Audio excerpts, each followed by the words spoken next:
Hello and welcome to this edition of Consider This. I'm your host, Charles Lake. And in the last episode, I told you we'd be going into the health exposure of this styrene.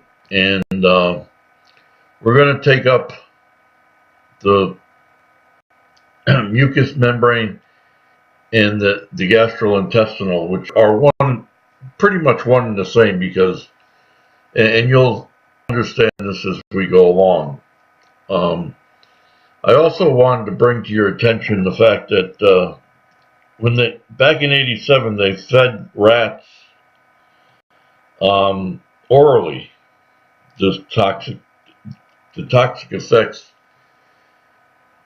which occurred was cellular necrosis, and I had to look that up, and it's a pathological death of one or more cells or a portion of tissue of an organ results in irreversible damage.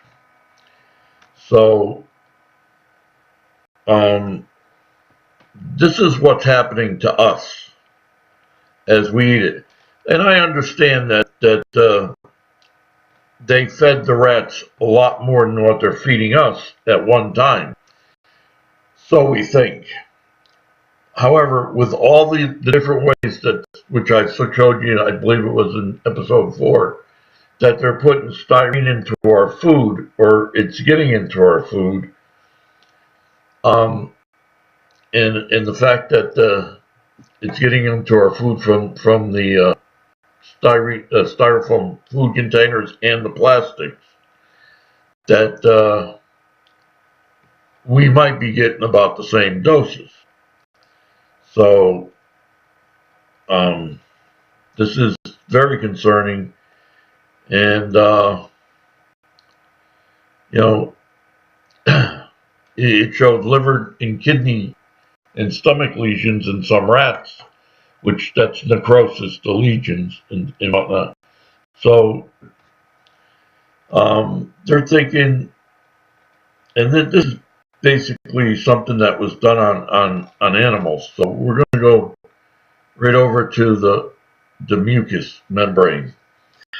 Now, the mucous membrane, everybody thinks of mucus in your nose and things, which is right. It's your sinuses, and it's all over your body. Actually, it keeps our body moist. It contains one or more layers, and so this is pretty much the gastric, which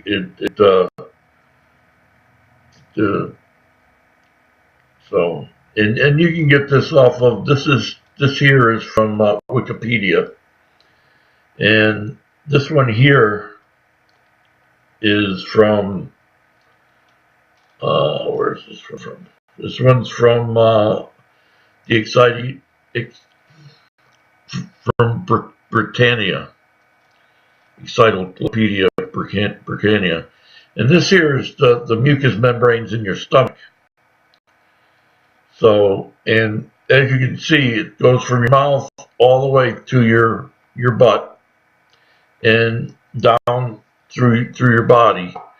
But the mucous bronchus and whatnot, that's all mucous membranes.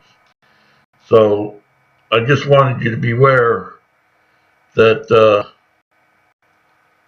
they are all start from your mouth and they go right down to your backside, and that's why when you get overexposed to styrene, and here's the best thing I found to show why the intestines are so affected. They have regular mucous membranes, which is right here. That's the mucous membrane.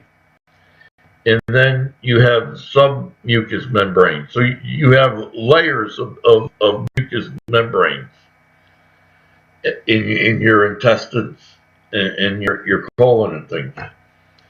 And I can tell you from experience, because as I was unloading these styrofoam food trays for the last 2 years of my career, from 89 to 92, I was being exposed to vast amounts of styrene because we were hauling them in asbestos trailers.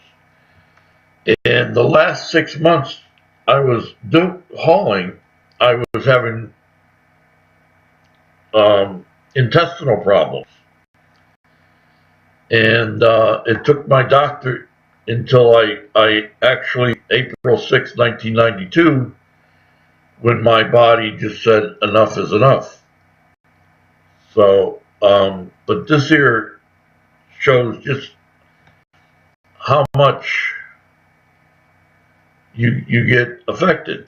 And I've been reading here on bowel diseases, including irritable bowel. Well, styrene is an irritant. It's a solvent and it's an irritant.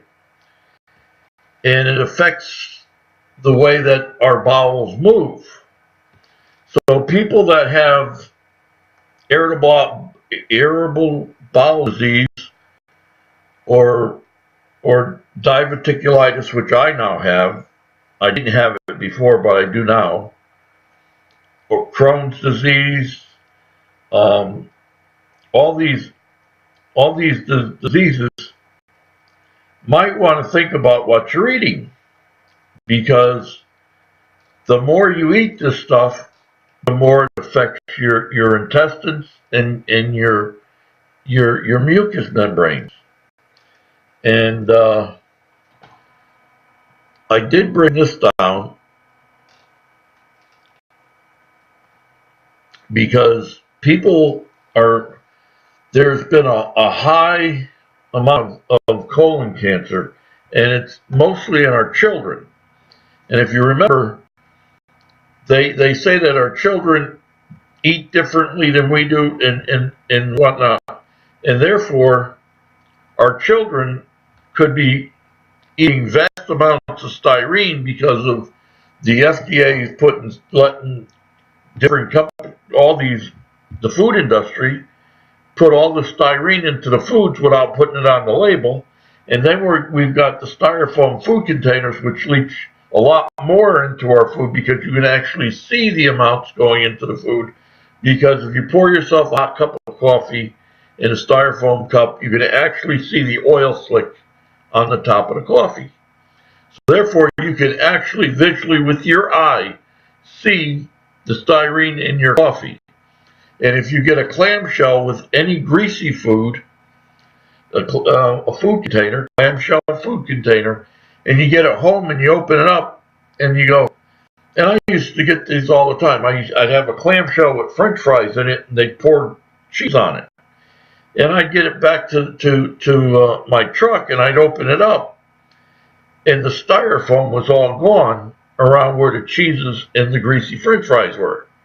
It was actually eaten almost all the way through. So therefore, I was eating all the styrene and benzene that was leaching out of the styrofoam container, because the French fries were put in there right from the oil, and the cheese is made out. They use American cheese that's made out of oil. So I'm thinking, I don't know. I'm just an old truck driver who does a lot of research. I haven't driven. In fact, I haven't driven. I drove for 17 and a half years, and I've been on disability for over 25. All because of this. So this is something that people really want to think about.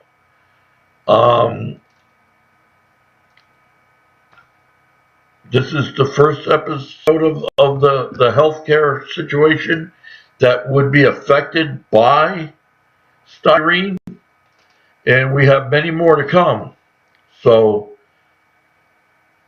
please write your congressmen, senators, your local town, city, whatever, your county legislatures, your state legislatures, and let them know that, you need something done about this, because the FDA is